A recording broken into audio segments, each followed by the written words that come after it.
Assalamualaikum warahmatullahi wabarakatuh. Alhamdulillahi rabbil alamin wa bihi nasta'in wa ala umurid dunya waddin wassalatu wassalamu ala asrafil anbiya'i wal mursalin wa ala alihi wa sahbihi ajmain amma ba'du. Naftahud dirasa Islamiyah qaulum bismillah. Marilah kita membuka pembelajaran pendidikan agama Islam dengan lafaz basmalah.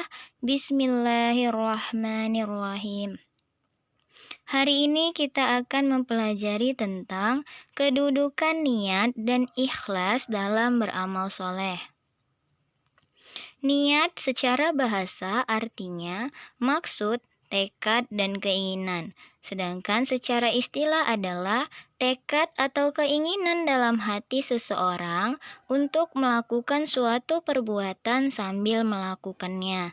Dan niat tempatnya ada di dalam hati. Niat hukumnya ada dua, yang pertama yaitu wajib dan yang kedua adalah sunnah, di mana untuk wajib ketika bagi perbuatan yang tidak sah kecuali disertai dengan niat, seperti kita ingin melaksanakan puasa, zakat, dan ibadah lainnya yang memang harus disertai dengan niat. Kemudian sunnah bagi atau apabila sah atau tidak perbuatan itu tidak tergantung pada niat. Kemudian, hadis tentang niat terdapat dalam hadis riwayat Bukhari. Bismillahirrahmanirrahim. Anna Rasulullah sallallahu alaihi wasallam qala al-a'malu binniyati wa likulli imri'in ma nawa.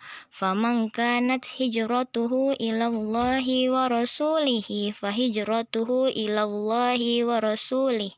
Wa man kanat hijratuhu lid-dunya yusibuha aw imra'atin yatazawwajuha fahijratuhu ila ma hajara ilaihi.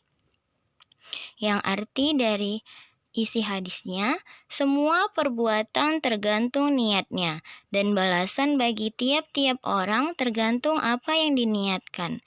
Barang siapa niat hijrahnya karena Allah dan Rasul-Nya, maka hijrahnya adalah kepada Allah dan Rasul-Nya.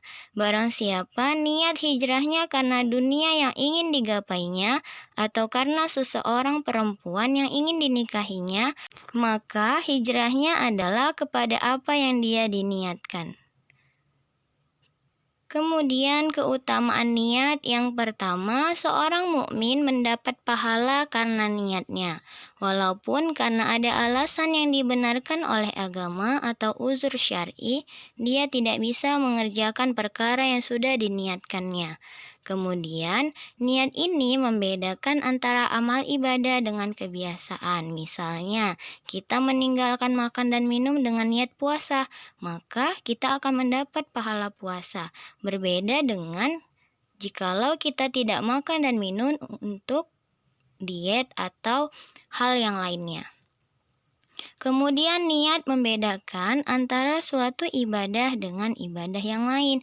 Misalnya niat sholat akan berbeda dengan niat ketika kita mengerjakan zakat.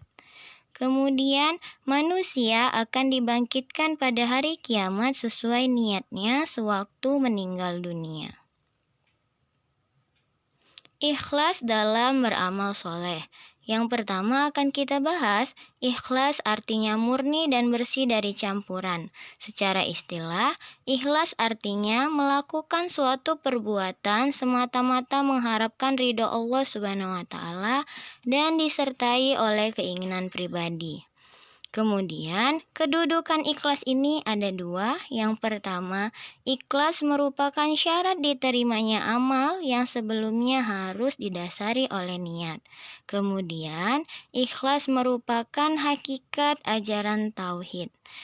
Dalam Quran Surah Al-Baqarah ayat 5, A'udzu billahi minasyaitonir rajim. Bismillahirrahmanirrahim.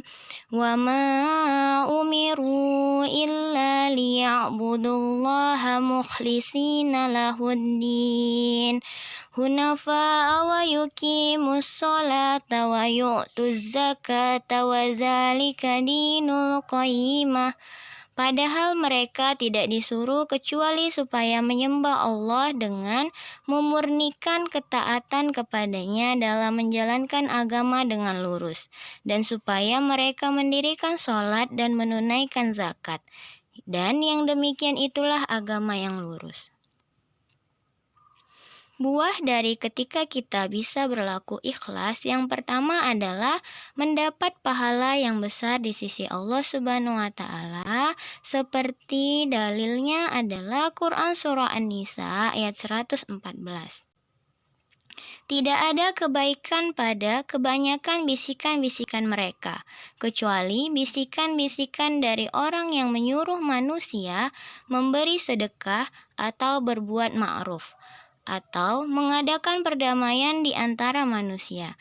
Dan barang siapa yang berbuat demikian karena mencari keridhaan Allah, maka kelak kami memberi kepadanya pahala yang besar. Buah keikhlasan selanjutnya adalah terhindar dari godaan setan. Dalilnya terdapat dalam Quran surah Al-Hijr ayat 39 sampai 40. Buah keikhlasan yang ketiga, terhindar dari perbuatan keji dan mungkar, terdapat dalam Quran surah Yusuf ayat 24. Buah keikhlasan selanjutnya menjadi sebab datangnya pertolongan Allah dan mendatangkan keselamatan di akhirat, terdapat dalam Quran surah Al-Insan ayat 11. Maka Tuhan memelihara mereka dari kesusahan hari itu dan memberikan kepada mereka kejernihan wajah dan kegembiraan hati.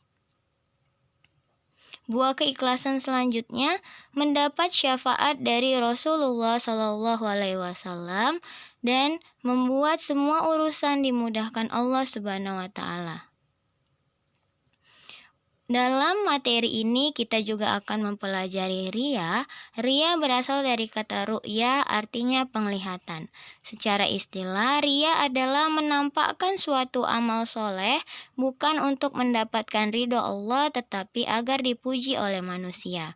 Bahaya riya ini yang pertama merupakan perbuatan kemusyrikan atau syirik kecil, membatalkan pahala setiap amal soleh. Maka dari itu kita harus menghindari riya, karena akan membatalkan pahala setiap amal yang telah kita kerjakan. Kemudian diancam mendapatkan kecelakaan di akhirat. Nauzubillahi min zalik. Maka dari itu marilah kita sama-sama berusaha menghilangkan sifat riya dalam kehidupan dan dalam sifat kita masing-masing.